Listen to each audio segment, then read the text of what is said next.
Hi, everybody. Good morning. Just getting everybody into the meeting. Miss Stacy's joining us. Yay! I'm getting everybody added in here. If you guys have questions, feel free to ask them. In the meantime, I'm just going to take a few minutes just to get everybody logged on this morning and see if anybody has anything in particular that we need to discuss or talk about. And forgive me for continually touching the screen, but I'm letting people in. And I didn't do my hair today. My bad. Hi, Patty. How are you? This is David. Hi, David. What can I do for you today?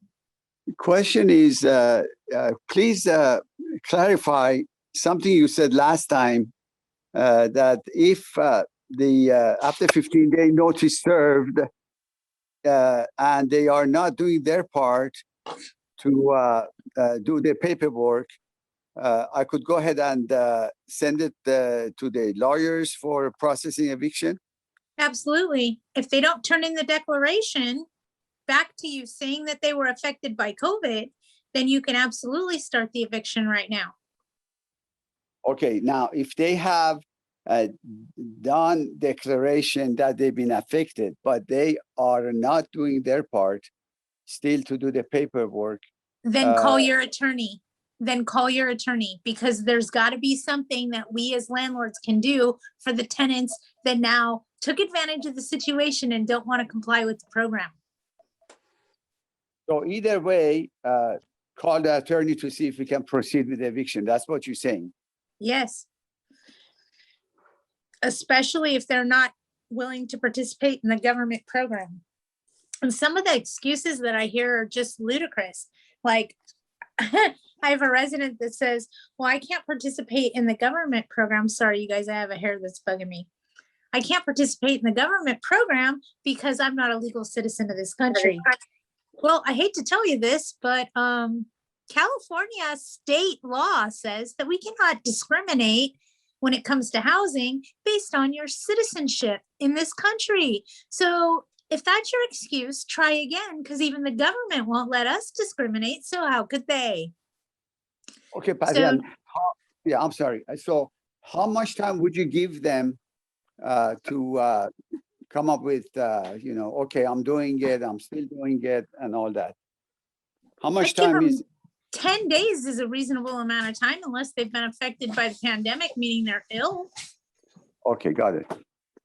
I mean, if they're sick and on their deathbed, I wouldn't be harassing them. But if they're up and functioning, it's time to light a fire under their butts, or they're going to have a sad face with reality come July 2nd. Okay, and then meanwhile, if they're doing B&B, that changes any pictures? Meanwhile, if they're doing what? B&B. Bed and breakfast? Yeah, I'm talking about I'm talking about what's the name of that? Airbnb. Airbnb, yes, I'm sorry.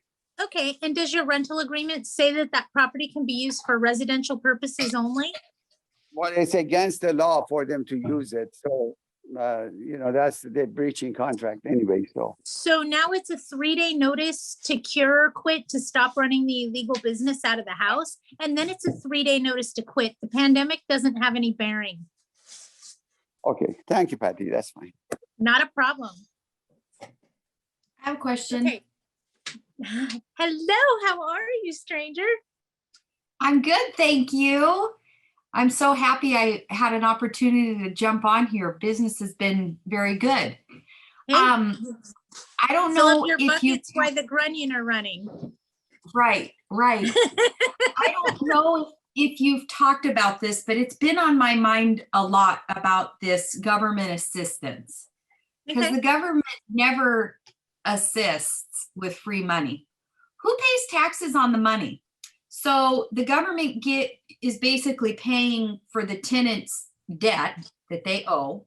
They're giving that to the homeowner, which is income. Who pays for that? The owner's gonna pay the taxes on the government money. On the government money, we all pay for that, honey. Right. But the tenant has, like, to me, when now, like, if you lose your home, there's tax ramifications for that. like, why are the tenants not going to be held responsible for any of this? Like, I feel like they should be Do you hate me? somewhat responsible. Do you hate me? I'm about to tell you why. Good. We are 78% tenant occupied in the state of California. Mhm. Therefore, they are the majority vote. They are 3/4 of the voting population. Am I answering your question yet? Mhm. Yeah, you did. Okay. We're outnumbered, sweetheart. That's the nicest way I can say it. They make all the laws protecting them because they are the majority. And that's why we've been busy with real estate. Everybody's moving to Texas and Arizona. And Florida, don't forget Florida. It's nice and sunny there. And yes, I'm currently in Pennsylvania. Yes, I was gonna sit outside today, but it's cold and we have a storm coming in. Oh, So I decided not to. oh, Yeah, so what we're seeing now is we're seeing a lot of residents that don't want to participate in the government's program now that it's time to be bailed out. And I'm telling people, call your legal counsel, because now's the time for us to drop the hammer. Now all of a sudden they don't want to play, and I can tell you why, but the reality is you've known why the whole time. They've gotten new cars and spent all their rent money on Amazon because your mail rooms show it. And now they don't want the government in their business. I mean, it's simple Now, cause and reaction. do they have two choices? Like, you either take the government assistance or you don't, and you need to find somewhere else? Because now they, oh, I can pay the 25%. Well, Okay. 25% Let me explain to you the whole madness there, okay? So there's two distinctive programs going on right now simultaneously. One is the government will pay you 80% of the money, and I just let April into the room. And for those of you that don't know April is amazing, okay? She's kind of like a regional manager, but she collected a deficit over the last 6 months of delinquent rents in excess of $50,000. She's a money chaser. So when you have somebody, yeah, April, somebody you want to keep on your little notes there. She not only gets involved with the government programs, but she also gets involved with the city programs and the county programs to try to get as much resource from the owner as she possibly can. So she's the money chaser in my mind. Anybody that can make $50,000 in delinquencies during a pandemic, okay, turn around is unheard of. Go April. I love you. Mwah. So we have the 80-20 program where the tenant is responsible to pay nothing. The government pays 80% of their rents. You forgive the 20%. On July 1st, you're back to business as normal. I don't see that they're going to extend this again as things continue to open up. And I don't see that we're going to I see that we are going to be back to business as normal at this point on July 1st. Okay. Meaning goodbye 15-day notices. Okay. Those were part of the pandemic. Fingers crossed, you guys. They've been trying to implement those for a couple years on us. The pandemic took over. Hopefully we'll get them back. I don't know. That's kind of scary to me. I hate the 15-day notice. So you have that program, the 80-20 forgiven. Tenant has a fresh new start. July 1st is brand new slate. Okay. The other program you have is if the landlord doesn't want to participate in the government's 80%, then the tenant can apply and get the 25% just so that the landlord cannot evict them. Here's the reality of the 25-75% route. So please pay attention. I may ask questions later. The tenant has to pay 25% of the delinquent rents throughout the pandemic on or before June 30th. That is rapidly approaching. Okay. Delinquent. Yes. 25% of their past due balance. Otherwise, you can evict them. Okay. So they have to pay 25% of all the rents due during the pandemic on or before July 1st. Okay. So it's June 30th they have to do it by. On July 1st, the 75% balance they haven't paid, becomes consumer debt. It is no longer landlord-tenant debt. It is consumer debt. You can only sue in small claims court to get a money judgment against that money. You cannot even file the case until after August 1st. Okay, and listen to me when I say this. If you're one of those landlords, unfortunately, that has to go that route, please don't go run down to the courthouse on August 1st. You're going to get lost in the shuffle. Remember, half the state of California is trying to do what you're doing, and the courts are just going to be inundated. Know that you have 2 years on an oral agreement and 4 years on a written contract to go back and sue in small claims. That's your statute of limitations. So don't go run into the courthouse on the 1st of August with your hair on fire. My opinion is to wait a few more months until the masses clear out and then go file your case. Just so that you don't get lost in the system. I'm just saying, it makes sense, okay? So the 75% debt that's owed, here's the real stinker in it that nobody seems to be talking about or paying attention to. The debt is unassignable. What does that mean in English? It means you, the landlord, become the debt collector, and you must initiate the wage garnishment and things of that nature. So you have to get a writ of execution from the courts, submit it to the sheriff's department so the sheriff can actually garnish wages.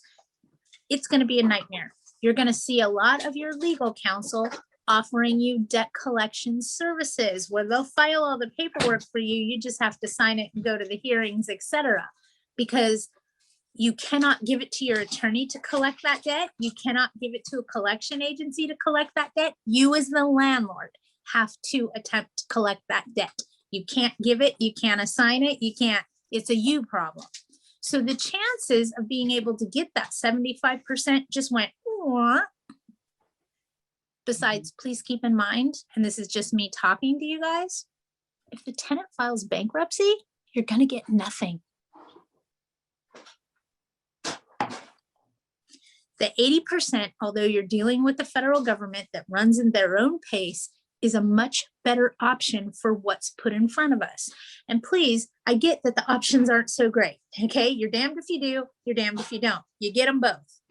But here's the reality of it. The government's not helping our restaurants. They're not helping our nail salons or our hair salons. They chose to help us landlords. There's no other programs out there for businesses that are struggling to make it. They chose to help us as landlords. Do you guys want to know why? Because if the state of California doesn't do something, us as landlords are going to make half the state of California homeless within the next 6 months. Why? Because they haven't paid us and we can't. So this is their way to keep the tenant in place so that we're not making half of our state homeless. I mean, let's talk about the other things that are happening because of this COVID pandemic. Currently, there's no houses for rent on the market. None. Why is this? Because landlords that have a vacancy right now would rather take the risk of making that mortgage on their own and risk their insurance company finding out the house is vacant than put somebody in there again that's going to cry COVID and cause a whole nother problem. For the most part, independent landlords are fearing this pandemic and what's going on and sitting on their vacant rental homes. There's the fact for you. Are we seeing quite a bit of sales go on? Yes, we are. Ask Stacy, she'll tell you. They are flying out the door as quick as they hit the market over asking price, okay? Mm-hmm. For those of you that were around in 2006 and 2007, I just have one question. Doesn't this look familiar? Aren't we starting to see the same type of trends? And just hear me out, where the federal mortgage rate is at the lowest it's ever been, which encourages people to buy. Tenants are buying because they're sick of paying rent. They don't quite qualify, so they're on stated income instead of factual income. This is what's happening right now. We're seeing a repeat of 2006. Okay. And anybody that's a licensed agent that lived through that, please tell me, I saw it, and I see it now because my lenders are telling me, my appraisers are telling me, everybody's telling me it's like 2005 and 6 all over again. It's coming, you guys. It's coming. Fill up your buckets while the grunting are running, because they're not going to run forever. We are set up for another market crash. When that's going to happen, I don't know, but it's coming. It's a matter of if. No, it's a matter of when, not if, but it's coming. And those of us that had skin in the game in the last fallout of the market, we're starting to see the same things happen over and over again. And I love this. Stacy is nodding her head going, yes, exactly. This is I'm seeing it all over again. So you guys, here's my theory. If we know what's coming, prepare for it. Okay. We know what's about to happen. Prepare for it. Build up your residual income. It's going to get worse before it gets better. We all know this. Okay. This isn't rocket science.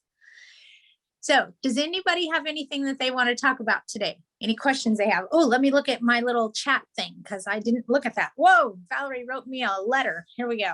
What are the dates again when the tenant has to pay the 25%? And can we ask for the rest of it on the 30th of August? And that's not how it works, Jay. Pay attention. 25% is due on or before June 30th for each month of the whole pandemic. Okay. The balance becomes due when the bill expires on July 1st. And you can ask for the rest of it prior to August 1st when you can go to court in small claims. Okay, so I would send a formal written letter with a breakdown of everything they owed, showing no rent increases, no late fees, no additional expenses to the tenant, just flat rent, because that's all we can do during this pandemic, you guys. And then I would send that to them, telling them of what they owed and tell them that they had 30 days to pay that.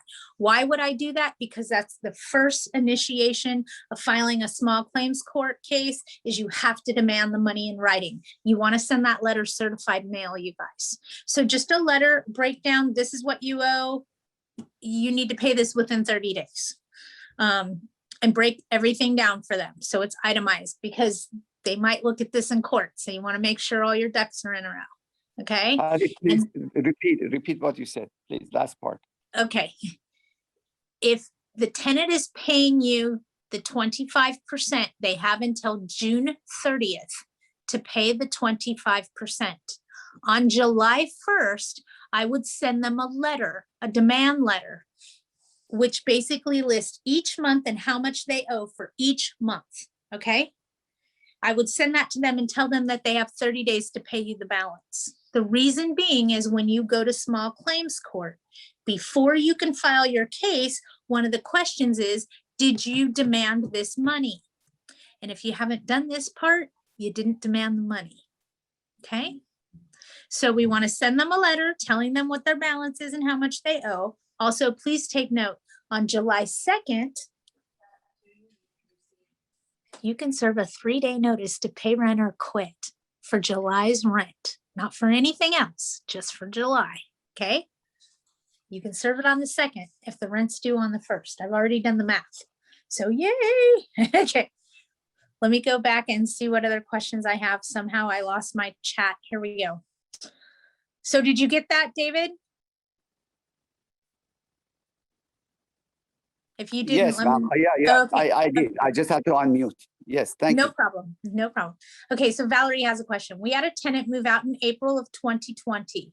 They trashed the house. However, in her reconciliation, I only charged her $8,000, which of course she is ignoring due to COVID. I did not rush to small claims. Plus, I was worried about retaliation since we put the home up for sale and sold it in December.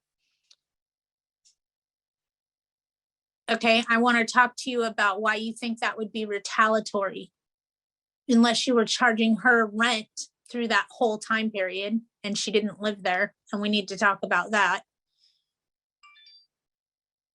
The home is near Bakersfield and I'm in Orange County. I just don't want to drive up there, and I would most likely hire Fast Evict. Do I need to wait more time to start this? This has nothing to do with rent. It's 100% damage. I would want to assign to a collector. Yeah, I would definitely contact Fast Eviction Service. They can walk you through the process. You can go after them now if it's 100% damage and nothing's rent. Go now, run. Maybe you can even get the case filed before they open up the floodgates August 1st. Just saying, because you guys, we're going to run there like chickens with our heads cut off. Just in case everybody hasn't heard, I'm going to keep repeating myself because these are things that are considered retaliatory and things that you could be fined for. And I don't want my peeps, and you're all my peeps, getting fined for nothing. So just quick recap. Any rents owed during the pandemic period cannot go on a disposition of security deposit unless you have explicit written consent from the tenant. What does this mean in simple English? It means that if you have a tenant that is vacated during the pandemic, you cannot put any rent that was owed during the pandemic on that disposition of security deposit. Your place to go after the money that was owed during the pandemic is in small claims court on August 1st, not on a dispo. So if they owed 5 months of rent and moved out and left the house immaculate, you have to refund their deposit or it's retaliatory, because the only thing you could have charged them for is rent, and that rent isn't due yet. Okay, so watch your security deposits. That's a big place that we're probably going to see quite a bit of retaliatory issues come out of. Remember, if you want to take money out of the security deposit for rent that was owed during the pandemic, you have to get in writing, which does not mean an email or a text message. It means with pen and ink on a piece of paper, explicit written consent from the tenant saying you can deduct my past due rent from my security deposit, signed and dated. Very important, okay? So make sure you don't mess that up, because that one's going to be costly. Also, rent increases. There can be no additional expenses to the tenant throughout the pandemic period, both the protected period and the unprotected period. So, and I don't see us being able to honestly raise rent without it being considered retaliation until January 1st of 2022. What do I know? Just a blonde. Read the bill, you'll see what I'm talking about. It talks about 180 days afterwards. Also, one of the big things I can tell you guys is when someone is inquiring about your tenant or your resident for periods during the pandemic, and they're calling you saying, hey, they want to rent from me. I want to know what happened during the pandemic. Shut your mouth. If you say anything in regards to their tenancy during the pandemic, that is retaliatory, and it comes with fines. So what I would say is, unfortunately, we don't discuss what happened during the pandemic. Did you have any other questions for me? Don't talk about what happened during the pandemic with your tenants, you guys. It will hang you, and they know this, and they will use it against you. And the fines are atrocious. They're anywhere from $500 to $2,500 per occurrence. Same thing happens with rent increases. And because they say per occurrence, that's right, they could charge you $2,500 per month for every month that you increase the rent during the pandemic. So if you did that, reverse it as quickly as possible and make sure that the tenant has credits on their account for whatever overages they paid you, or rescind your notices. And don't be so quick to run out there and hurry up and serve them a rent increase, okay? And this is me talking to you.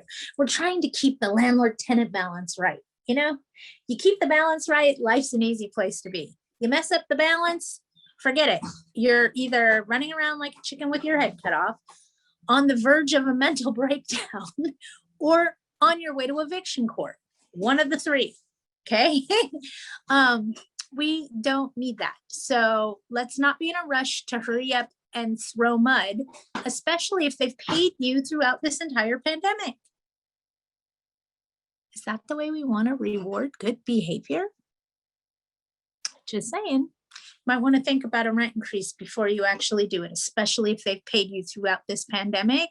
They need to be rewarded and put on a pedestal, because everything has been going against that. They've been encouraging tenants to not pay rent and us as landlords to not be able to do anything about it. Okay, let me see if I have more questions on here.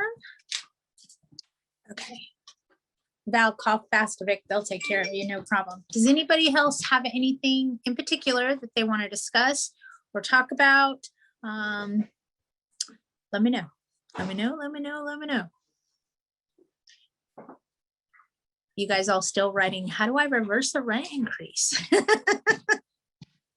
Call me, we could talk about it. I'll tell you, it's easy. Let's Yes, call. I have a question. I have a Okay, question. go ahead. What Okay, you got? Look, suppose you do not, just hypothetical, okay? Please bear Okay. with me. Suppose you don't return the deposit. And then he has to go to small claim court to sue you to get the deposit back, maybe even 3 times amount. But Uh-huh. then at the same time, you can countersue in the same small claim that he owes you $6,000 rent. Is that going to work? No. Why Do you not? want to know why? Yes, explain, please. You can't file a countersuit for the money he owes you until after August 1st. Yes, I understand, but we are talking about August 1st is around the corner. If he sues you, I'm just saying, if this thing happened after August 1st, then After you August counter. 1st, after August 1st, you can put the rent on the disposition of security deposit. In other words, you can subtract it, basically. That's what you're saying. Correct. But not until August. Yeah, I got you. So Okay. Not until August. Until then, it becomes a little tricky. Okay, does anybody else have a question? Oh, wait, I got a whole list here. Hang on. Okay, it's Miss Lee. Hello, Lee. I have a tenant that has just been diagnosed with dementia and is taken for psych evaluation. Is a tenant with dementia considered a protected class per fair housing? It's a disability, girl, any way you look at it. How do I handle the situation and what are the possible ramifications?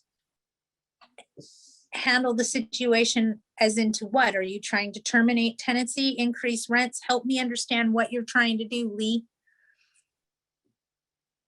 And yes, that she's protected because she's been diagnosed. Keyword there, diagnosed and under medical attention. And then Jay, you have a question. Oh, Go okay. ahead, Well, Lee. okay. So I just don't know what's going to happen at this point. I assume that, the next of kin are going to have to put this person in a nursing facility or something for $10,000. Or they may bring in a caregiver to take care of her. You don't know. And we're a lot of things. We wear a lot of hats, but medical isn't one of them. So I'm sure, Lee, we have a very strong relationship. Call me as things evolve, okay? But for now, do nothing. Well, what if they're not paying the rent because of now this medical expense? Okay, follow the law. Okay. So right now they have to pay 25% on or before June 30th if they were affected by COVID. If it's not COVID related, then you can start an eviction. Or just try to be nice and understanding, because I could get the place rented in 2 days, right? If I just move out. Absolutely. Ask everybody else in there, how many homes are available for rent right now? There aren't any. And when they are, they get 25 applications the first day. Yep. And people want to pay a year's rent in advance. They're desperate. I mean, we have people that we've been trying to even relocate due to habitability issues, major flooding, fires, etc. And the insurance companies aren't even able to find them housing. So it's a problem right now, and as much as I could say it, you guys, right now, if you're in real estate, involved in real estate sales, fill up your buckets. It's not going to last forever. Hoard that money. Patty, also, what do you see? I have to agree with you. I mean, I've been following the president of CoreLogic is talking about, market crash. I mean, who knows more than the president of CoreLogic and Fannie Mae and Freddie Mac, right? And they all agree it's coming. And I saw it coming in the last one coming in May of 2005 because I was an active appraiser then. And I just, Okay. I saw like So there were for sale signs. the signs, right? It's Right. like my lenders, my appraisers, my agents, my brokers, everybody's telling me it's coming. It's a matter of when, not if. It's coming. So are your people telling you that it's going to come like early next year, or what are their forecasts? I don't have a date forecast, honey. If I did, I'd be playing the lottery. But they're just telling me it's coming.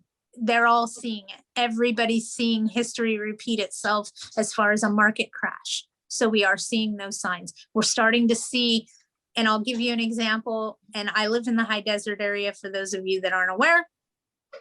I'm starting to see high dollar homes, $1 million mansions up as foreclosures. So that's telling me a lot. Okay. We start to see those big high dollar houses usually go first.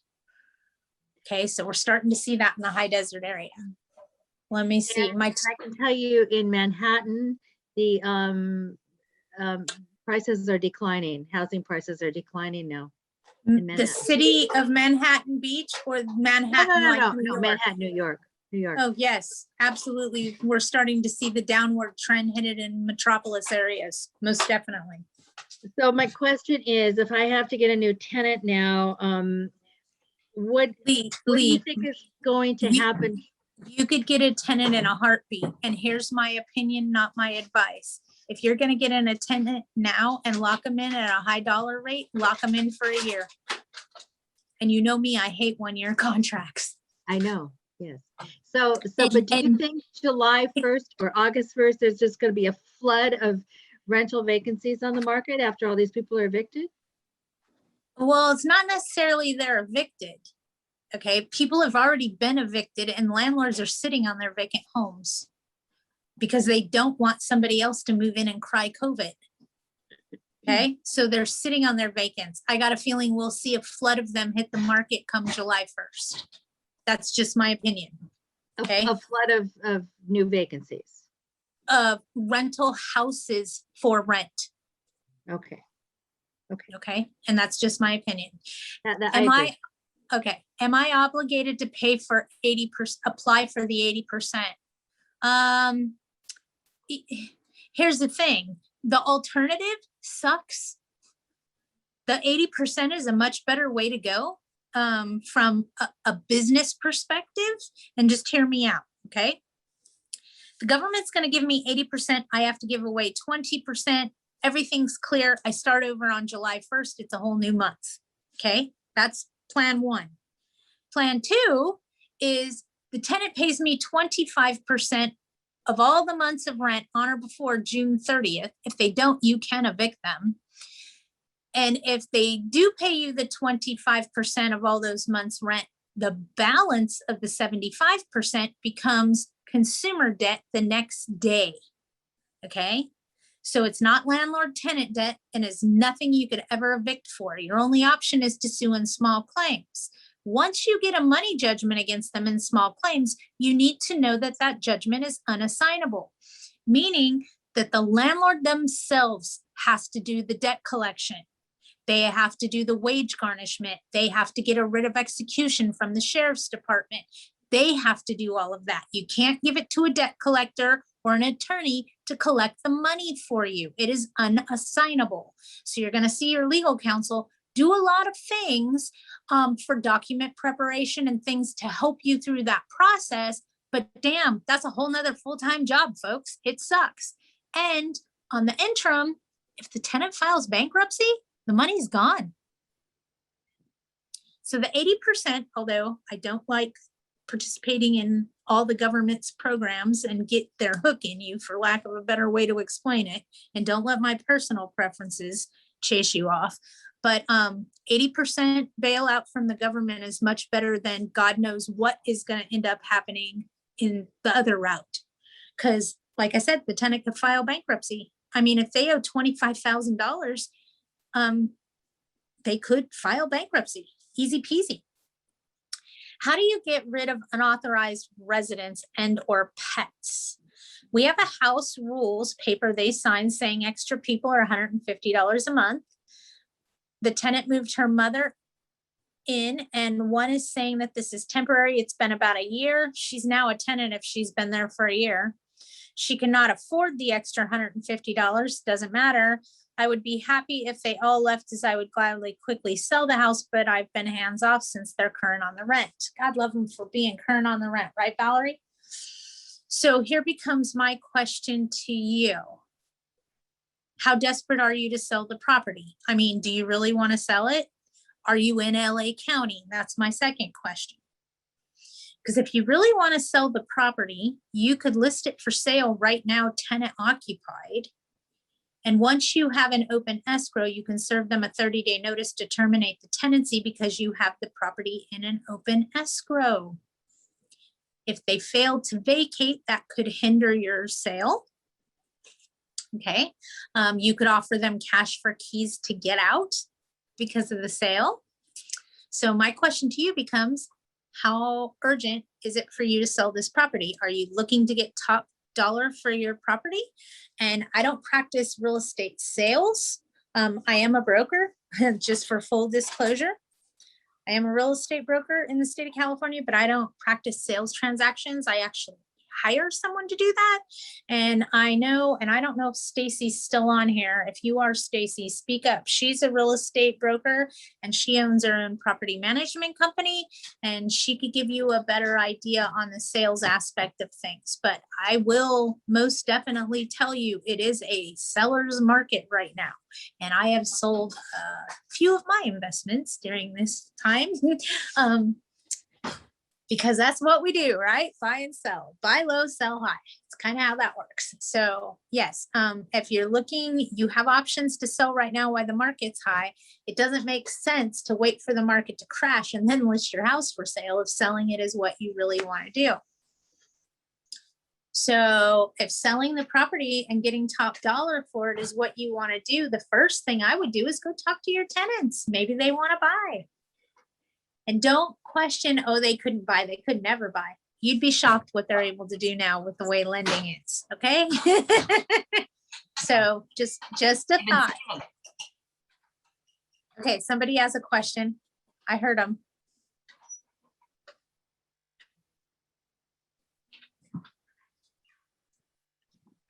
I get it. And my theory is if the money's there, take it, you know. We can't leave money on the table, so to speak. And if it's high dollar and we're ready to sell, then that works best for us. By all means, do it. Just know that you may have to pay your tenants cash for keys to get them out of the property rather than proceed with the legal process. And the reason that I say that is simple. Currently, just so everybody knows, an uncontested eviction case in LA County is currently taking 6 months. And that's if they're not fighting you. We're seeing in Riverside and San Bernardino County an uncontested eviction taking anywhere from 4 to 5 months, even into 6. So because of the supply and demand of getting possession of their units, the courts are inundated right now. July 1st, I'm sure they'll be inundated all over again. But for the most part, a lot of landlords are turning towards cash for keys options because of the time that it's taking to evict. So just something to think about, you guys. Definitely something to think about. Because if I needed my tenants out of my property right now, I would probably pay them to go. Just saying. Something to think about. Anybody have any more questions for me? Nothing? Nothing. But yeah, if you want to sell right now during this market and get the highest, I almost said ROI, and then I realized half the room probably won't know what I'm talking about. The highest return on your investment, now's the time to do it. And if you need an agent to help you, let me know. I may be able to point you in the right direction. Like I said, Stacy does. She's waving. Hello. Stacy, go on the bottom and type in your contact info. So if people want to sell, they can contact you. Yeah, absolutely. Stacy's like, absolutely. We're busy these days. I know. I follow her on Facebook. She follows me. And I'll tell you, I see so many just sold.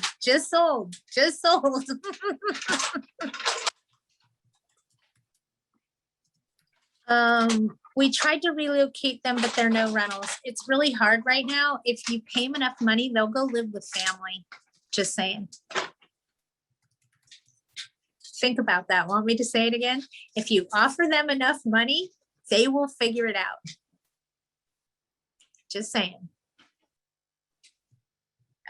took a tenant out of a very not so desirable area. It's a little rough. One of those investments that you just want to get rid of while you can.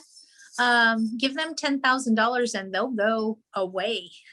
Trust me, they will leave on their own if you offer them enough. I know there's no housing out there to offer them housing. They can get an apartment. I know they don't like that, but it is something that they can do. So keep that in mind. For enough money, they might even go live with family. And for enough money, maybe even their in-laws. You never know.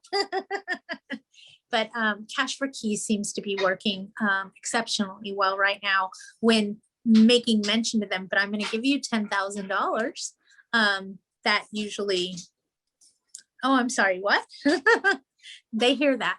Money talks as nicely as I could say it.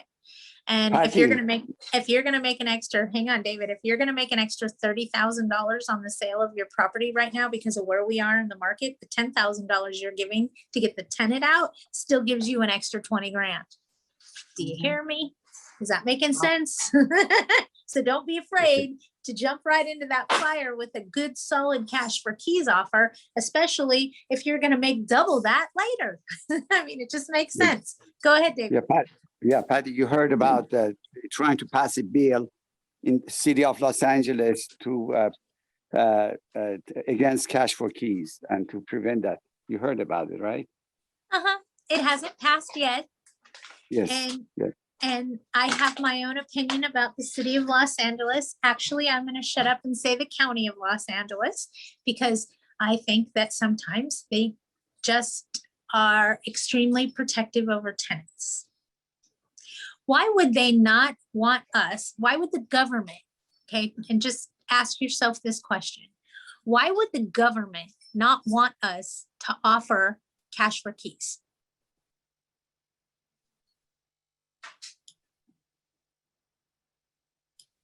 Because it cuts their funds in eviction court?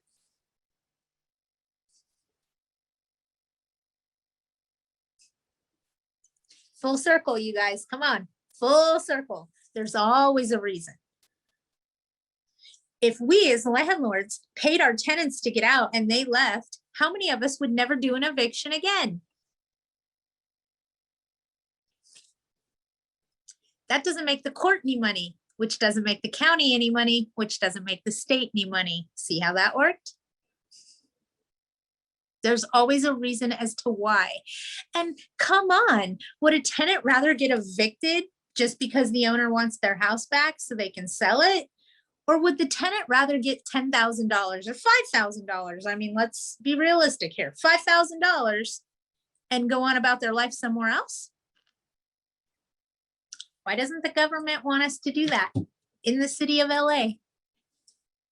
Because LA doesn't get the eviction money. That's why. On top of that, they are trying to also get rid of A-list eviction.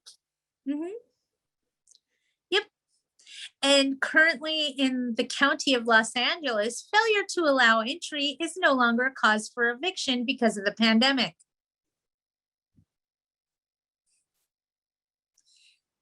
So if you have a home in LA County and you'd like to sell it, I'm sure Stacy would be more than happy to help assist you. But you guys hear what I'm saying? LA County has lost their mind. Okay, just saying. It doesn't make sense.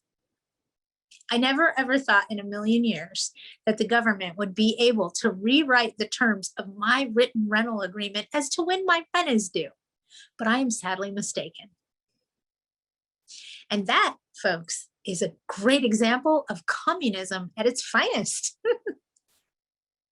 Just saying. How can they tell me when my contract is due? And this would be me shutting up now so I don't overspeak and make anybody mad, because that's not my intentions. I don't care what political party you stand for, as long as you stand for something, we're friends, okay? Doesn't matter. It doesn't matter, okay? But some of the things that are going on right now, they're just not fair. And you have to remember, we are the minority. We as landlords are the minority. and they are the majority. So the laws are going to protect them and not us. Simply said. I was going to say something else, and then I thought, no, that's too political, Patty. You just better zip it. The property manager face came on. How can I help you today? And you're right, there is no rentals. It's really hard to relocate them. You have to convince them to go to an apartment, convince them maybe they should be buying, convince them maybe they want to leave the state like everybody else, convince them to go move in with family for a while. You know, that extra money would be a nice down payment once the market does crash.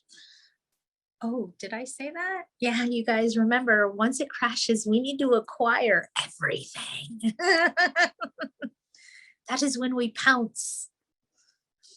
A roommate move out and the remaining person wants to bring in another roommate. I need to know what city this is in, Lynn. A new rental agreement we can issue. Can we charge the new rent price? Nope. So basically, it's in San Bernardino. Thank you for telling me, because if it's in LA County, we're going to have a whole different conversation.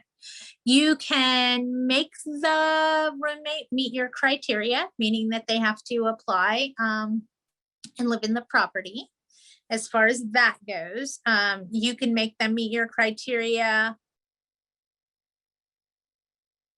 Currently, you have one tenant in the property that's responsible for paying all the rent, and they want to find themselves a new roommate. So they need to advertise, not you. And that new roommate needs to meet your criteria. Did I say that to help you? I hope I did. In other words, it's not your job duty to go find them a roommate so they don't have to pay the full amount of the rent on their own. That is their responsibility, not yours. Okay? I hope that's what you were asking. I wasn't quite sure, but if you didn't get what you wanted out of me, rephrase the question and try again. Please remember, I am blonde, so sometimes it doesn't always go the way I want it to. Correct, but can we still charge? Hold on, I gotta pull it up. Wait a minute. There is no new rent. You have a tenant in a unit. Tenant wants to get a roommate. They're just adding someone to the lease. This isn't an opportunity for you to do a rent increase. Nope. Yes, Stacy, all of my webinars are available on the website afterwards. And I'm trying to do a main one every month. I think we're gonna do one. The end of this month is a little tricky for me, you guys. So don't quote me to this one, okay? Maybe we'll do it the first week of May. I want to do one on a death in a unit. We're starting to get more issues with having a death in a unit and how to deal with that. Also want to talk about when's a good time to increase rents after a global pandemic, or terminate tenancy without cause and it not be considered retaliatory. You guys, that I hate saying this because I'm the bubble burster and the dream crusher, but January 1st, 2022 looks like that is our saving grace date at this point. Okay. In other words, if we wait 6 months after the pandemic's over and then we act, they can't possibly scream retaliatory because we waited 180 days. That would be January 1st, 2022. Can you serve a notice to rent increase on that day? Absolutely. It just isn't going to count because it's a holiday. But you can serve a notice on that day. It just doesn't count. So be mindful of that, please. And if anybody has anything else, I'd be more than happy to answer it for you. I'm just trying to think through recent things that have been we've got some death in a unit questions, lots of death in a unit, and everything around our industry comes and goes in waves, you guys. So if somebody's saying, hey, I got my mold problem, all of a sudden somebody else has a mold problem, then somebody else has a mold problem. So just remember, it goes in waves, and when other people are dealing with something, know that that something might head your direction too. It just is how this business goes. I can't explain it. It's just how it happens. I taught a class once called how to deal with a death in a unit. And this lady sat in my class and she was asked lots of questions. And she said, I've never had to deal with a death in a unit. I got a call 2 days later. She had a death in a unit and she thinks it was because she came to my class. No, that's not what happened. I don't have that kind of power, I promise. My tenant hasn't paid Section 8 copay for the last 3 months. She applied to the city of San Diego and got a letter from the city that she has applied for help. The city says they got the application. That is it. I don't know what she applied for and for how much. What should I do? Serve a 15-day notice to pay rent or quit. That's step number 1. See if she returns a declaration to you. But step number 1 is to serve that 15-day notice, pay rent or quit, and make sure you send a copy of it to her Section 8 worker as well, so that they're aware that she's not paying her portion. That's step 1, okay? If she doesn't pay or turn in the declaration within 15 days, contact your legal counsel. Chances are you're gonna have to evict her.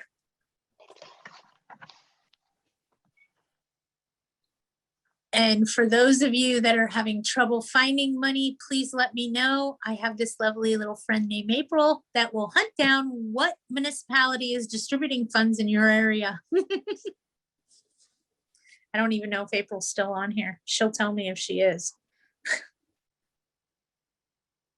Yeah, she's there. She's my little money girl right there. I see you, April. It is possible to collect funds, just so you guys know. Everybody's telling me nobody's giving out money. April will tell you something totally different. And if you guys ever need help with collecting delinquent funds, I'd be more than happy to put you in contact with her. Is San Bernardino? Could we have a phone number for April Flores for questions? No, you'd have to come through me. I'm not going to do that to her. She has a full-time job, so you have to come through me. If I can't answer it, then we'll hunt down April. Is San Bernardino giving out money? I don't know if San Bernardino County actually has a program that's giving out money. I'm sure April's looking diligently why we're asking. But the state is, most definitely. The city of San Bernardino is handing out money. Is that what you just said? And I shouldn't say handing out because that's not what they're doing. They have a program for the rent relief for landlords. I know I say handing out and I know that's not the case. I think the thing that amazes me now is how many tenants don't want the government in their business. And it breaks down to 2 simple facts. Number 1, we as landlords don't have the capability to ask them to prove their financial status to us when they're already in our property. But the government does. Okay. The government's going to see what they bought, what they didn't buy, and why they didn't pay their rent. And that's why they don't want to participate. Oh, how the tables turn. So in the event you have a tenant that's been affected by COVID, but doesn't want to participate in the government's program, call your legal counsel yesterday, not tomorrow, yesterday. Call them now. Get that ball rolling right now, because I only see that it's going to take longer. And come on, let's play the game really quick. Currently, evictions in LA County are taking 6 months uncontested and anywhere from 9 months to a year for a contested case. 1 year of no rent costs you how much money? See why cash for keys might sound better? Just saying. In the event that everything continues to go as I think it will, and we'll be done with the pandemic and its rules on June 30th, on July 1st, I guarantee you on July 2nd, we're going to see the courts start getting inundated with new eviction cases, because now landlords can evict. Even if they're only evicting for the month of July, they want possession of their property. So we're going to see the courts become even more inundated. And on top of all of that, foreclosures go through eviction court, folks. Everybody paying attention? The banks, when they foreclose, then must turn around and evict the occupant, whether it be a tenant or the landlord. So we're gonna see courts get more inundated because of this. We're gonna see a huge slowdown in the courts because of all of this. It's not one thing, it's four things we have going on all at once. The pandemic, the money not being paid, our tenants not being honest, and then that damn housing market's gonna crash right in the middle of it. You watch. All right, I saw something else come through. Let me see. Here's the link for San Bernardino. God, April, we love you. Mwah. Okay, you guys, there's the link for City of San Bernardino of where you apply for the money. Patty, I have a question. This Could is you why tell we me love April. what would be a best practice? I have a tenant whose lease ends on July 1st. It's a property, a block from the beach. I rented it, July 1st last year, about $1,300 below market, because that's just how things were in that market then.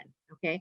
So they've been great tenants. They always pay on time. They're not COVID risks. They're just fantastic people. I want to encourage them to renew the lease, but I think I should get a little bit more. What would you suggest? What percent increase, or what do you think is fair? Because I want to reward them. Single family residence? Single family. What city? Newport Beach. They're paying Orange County. They're paying $6,000 a month, and the rent is about $7,200 right now. Shit. And the problem is you can't give them any notice until July 1st because of the pandemic. So I'd ask them, hey, you want to sign a new rental agreement, and continue this tenancy? The new rent amount will be, and have a conversation with them. No, I would have them sign it if now effective for July 1st. Oh, I can't do it. No additional expenses to the tenant throughout the pandemic period. Even if they're not affected by it. I don't want to tell you, yes, you can, and then have you get sued for retaliatory issues. So here's what I would do, Lee. I would call your attorney and ask them if that's something they're willing to argue in court and how they feel that it would go. And the reality is you're not going to get a solid answer out of them because there's no case law. We've never had a global pandemic before. So for me to give you the best professional business advice, don't put anything in writing until July 1st. Okay, but I do need to know if they're planning on vacating so I can, put the property up for lease. So have a conversation with them. The attorneys in the courts call it the interactive process. I call it knocking and talking. Go knocking and talking. Hey, how you guys doing? I see that you weren't affected much by the pandemic. That's great. I hope none of you got sick. Genuine concern, genuine. By the way, I wanted to know if you wanted to continue the tenancy here and do another 1-year lease term at the increased rent amount. So what's the increased rent amount? I can't talk about it? You can talk about whatever the increased rent amount is, but don't put anything on paper until July 1st. It's just too risky. Well, what I want to get something in writing from them, whether or not they're going to renew. Is that legal? Well, here's the thing with that, and just hear me out. If they're not going to renew, they have to give you notice. Well, it depends on what the lease says, right? How much notice? Right. Well, I just talk to them and ask them what their intentions are. I mean, just fill them out to start with. Don't offer them anything. So are you guys liking living here? Are you thinking you want to sign another 1-year contract, or are you going to be vacating at the end of your term? I do a month-to-month lease, and then when July 1st comes, hit them with a. Not in Newport Beach. The rents go up 20% in summer. That's why I always do summer rentals.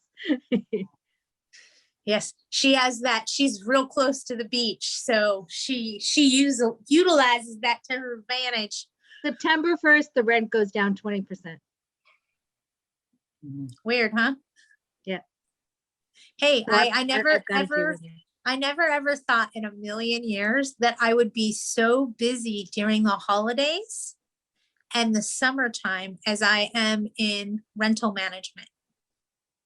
Do you know why we're so busy on the holidays? because everybody has time off from work so they can move.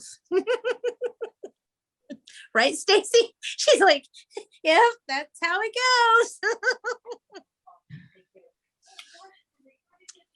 Down season in rental investment property, I'd have to say, is the month of August. That is the worst month to try to have a vacancy in, is the month of August. Why?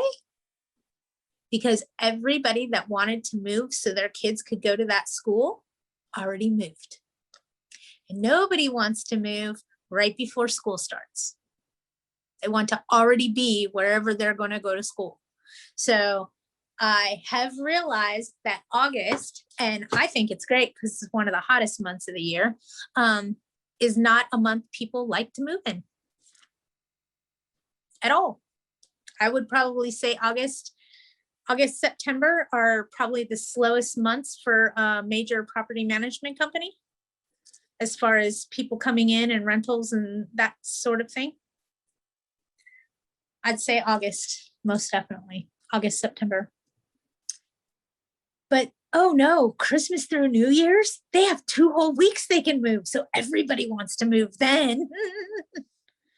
All right, let's see what else I got. Remember, if you raise more than 10%, you need to give them a 60-day notice. If you raise more than 10%, no, there's no more 60-day notice. 60-day notice is gone. We lost that. So a rent increase of 10% or less is on a 30-day notice. A 60-day notice to increase rent no longer exists. 10% to 14% goes on a 90-day notice to increase rent. And 15% or more goes on a 120-day notice. And we're currently in a state of emergency. So if you increase rents over 10% while we're in a state of emergency, I hope you look good in orange because you're looking at 6 months prison term and a $10,000 fine. Bye, Stacy. So 6 months in jail. I don't look good in orange. And $10,000 fine. So you don't want to increase rents over 10%. It's considered price gouging during a state of emergency. And that's California Penal Code 396, subparagraph B. It specifically speaks about the rental housing industry. So we want to be really careful that we're not increasing rents more than 10% right now. We are currently in a state of emergency. After the pandemic is over on June 30th, they'll still be protected for the state of emergency for 30 days after. So here's my opinion. August 1st. And that's if we don't have any more state of emergencies, because we get them all the time. Fires, floods, mudslides, pandemics. We even had one when we had an outbreak in San Diego of, oh God, what was it? It was a few years ago, like 3 years ago, maybe 4 years ago. A whole outbreak of hepatitis happened in San Diego, and they got a state of emergency for it. So can increase rents. And here's how it goes. It's not in that city, you guys. This isn't how this law works, okay? So let me give you an example. Let's use the fires that happened in Northern California, because everybody's kind of familiar with that. Like a bazillion people, not a bazillion, I want to say 5,000 homes burned. It was ridiculous. It doesn't affect an area, the price gouging during a state of emergency. It affects a victim. You hear that? Price gouging during a state of emergency does not affect an area. It affects a victim. So if there were fires in Northern California and there's a state of emergency going on and somebody relocates here and tries to move and you've increased your rents more than 10% on your vacant unit, you could be susceptible to 6 months in jail and a $10,000 fine. Price gouging during a state of emergency. So it affects the victim. So if they were affected by that state of emergency, then those rules apply to you. How do you know if they've been affected by the state of emergency? You don't. Can you advertise? If you've been affected by the pandemic, then your rent would be this price. If you were unaffected by the pandemic, your rent is that price. Yeah, that would go over great, don't you think? No, it's too risky. You guys don't play with it. Had a lady, Northern California, 3 years ago. This is still in litigation. 3 years, you guys. They're going to make case law out of this. No joke. And the reason it's taken so long now is because the pandemic hit. There's a lady, she has 3 misdemeanor counts against her for price gouging during a state of emergency. She had her house listed, average rental price in the neighborhood, I think, was $2,200, and she raised hers to $5,000 because of supply and demand. Watch how many renters, no, I misspoke. Watch how many landlords that are currently sitting on their vacant properties waiting for July 1st to come about, put it back on the market at a price that may make them guilty of price gouging.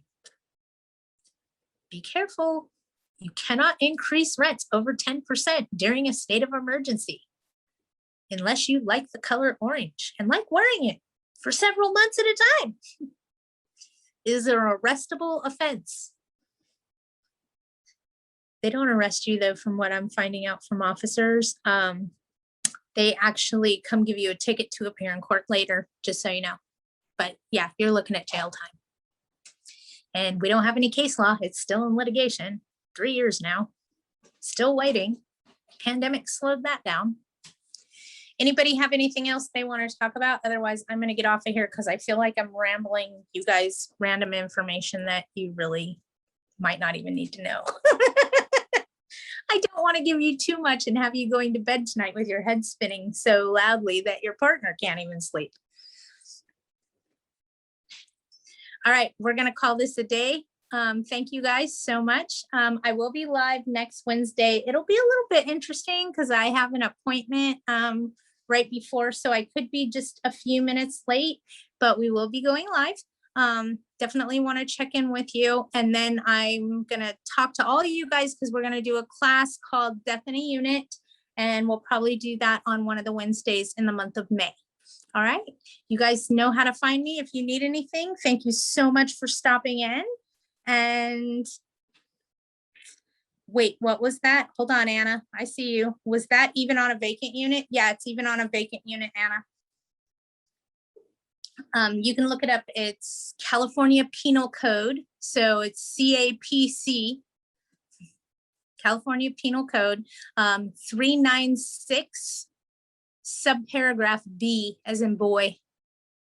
Specifically talks about price gouging during a state of emergency. Even on a vacant unit, you can't increase rents more than 10%. If they've been a victim. How do you know they're a victim? You don't.